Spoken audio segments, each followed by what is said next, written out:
Hello friends, and welcome to another episode of Exploring Game of Thrones. Today, we'll be discussing the theory that Tyrion is not actually Tywin's son, but in fact he's a Targaryen, and the son of Aerys Targaryen, the Mad King. Now I'll give some evidence for this theory. So first of all, we know from Sir Barristan Selmy that when Aerys was younger, he was obsessed with Tywin's wife, and during Tywin's wedding celebration, he expressed regret that the Lord's right to the first night had been abolished. Now the first night was a custom in which the king or lord would sleep with his subject's wife on their first night of the wedding. Due to this insult, Tywin left to Casterly Rock, and he took his wife with him, but they would visit King's Landing every year for the anniversary tournament. During such a tournament of the year 273 after Aegon's conquest, King Aerys passed a lewd comment about Tywin's wife's breasts. Now the day after the tournament, Tywin tried to resign as Hand of the King, and less than a year later, Tyrion Lannister was born. Now it's believed that King Aerys had slept with Tywin's wife during that night, and he impregnated her, which results in Tyrion. And this makes sense because it's unlikely that Tywin Lannister would resign over a comment, considering his already bumpy past with Aerys Targaryen. There must have been a much larger triggering factor that caused his abrupt attempted resignation as Hand of the King. And if his wife was indeed raped or consented to sleeping with the king, it would be such a factor. Apart from these historical events, we also know that Tyrion's physical description is quite different than what is expected from Lannisters. His hair is actually described as a mixture of black and blonde, and the blonde is said to seem white. Now the white part is something which is typically associated with Targaryens. His eyes are also described as one being green and the other being black, and in the history of Westeros we know of a character named Shiras Seastar that was the bastard of a Targaryen king, and she also had two different colored eyes.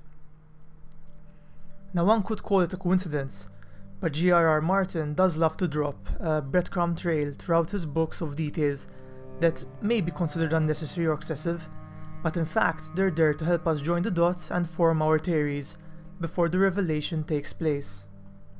Now Tyrion, both in the books and in the series, expresses a fascination with dragons, and in the series we actually see him walk up, talk to, and pat the dragons without them attacking him, which seems to suggest that there is a connection between them. Now the following are all quotes in the books that help add weight to this theory. So the first one is from Tywin, and he's talking to Tyrion, and he says, "Men's laws give you the right to bear my name and display my colors, since I cannot prove that you are not mine." This is obviously suggesting, or at least mentioning, that there is a possibility that Tyrion is not his son. In the books, Tyrion meets a character called Moqorro, who is like the Red Priestess, and he can see the future in the flames. And he tells him, "Dragons old and young, true and false, bright and dark, and you, a small man with a big shadow, snarling in the midst of it all." This is again associating Tyrion with dragons, and it's highly suggestive that he'll be playing a part in their story. Now this is only part of a quote, but Tywin in the books at one point insults Tyrion that he is ill-made, which suggests that something was wrong or odd in the way he was conceived, which could insinuate that Tywin wasn't his father, that Tyrion was born out of rape or infidelity, or, that he's the son of King Aerys. One cannot also forget Tywin's dying words to Tyrion, when he told him, "You are no son of mine." Finally, I'd like to mention a quote from Daenerys, where she says, "The dragon has 3 heads. There are 2 men in the world who I can trust, if I can find them. I will not be alone then. We will be 3 against the world, like Aegon and his sisters." Now from this quote we can take it to be that there will be 2 other people helping Daenerys, and each one of them will have a dragon. Now most people believe that there will be Daenerys, Jon Snow, and that the last head of the dragon will be Tyrion, and together all 3 of them will take control of Westeros once again. Anyway, this wraps up the video. Now, as you know with theories, what's fun is everyone has a different opinion, anyone can give things different weights, and thus I'll enjoy discussing this with you. So if you disagree with me or agree with me or have a differing opinion, please leave a comment below.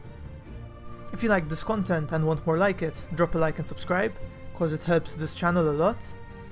Apart from that, see you all in the next video, and until then, don't forget friends, that when you play the Game of Thrones, you either win or you die.